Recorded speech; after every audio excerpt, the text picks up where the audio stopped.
So Benjamin Thomas back again here with a 1944 paratrooper. If you could kind of go ahead and explain from toes to top of what you're wearing here.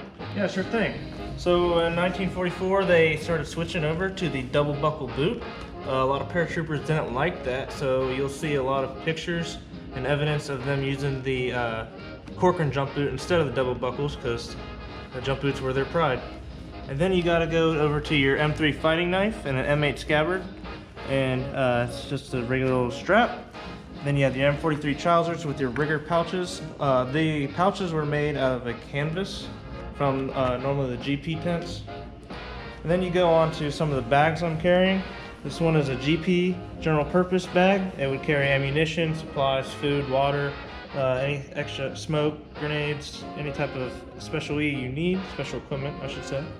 And then you have your mag pouch for your M1A1 Thompson, which I'm carrying in my right hand here. It was a 45 caliber, and this is a 30-round magazine in it.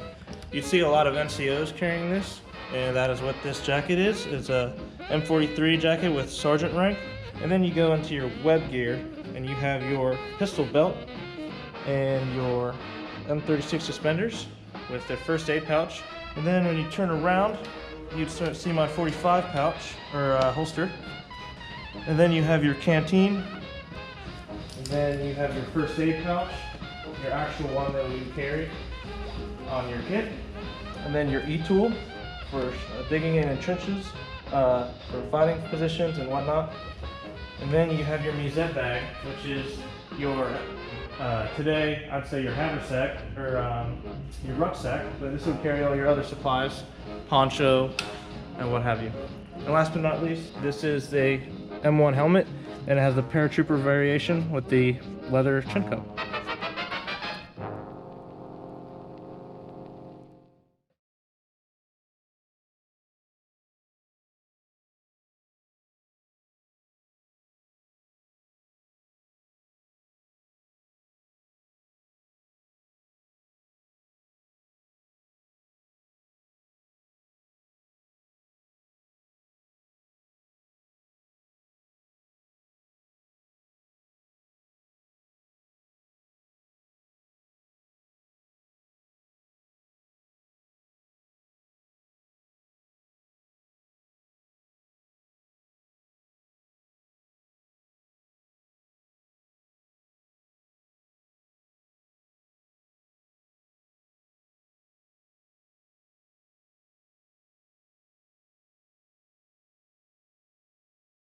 So let's talk about life of a paratrooper back.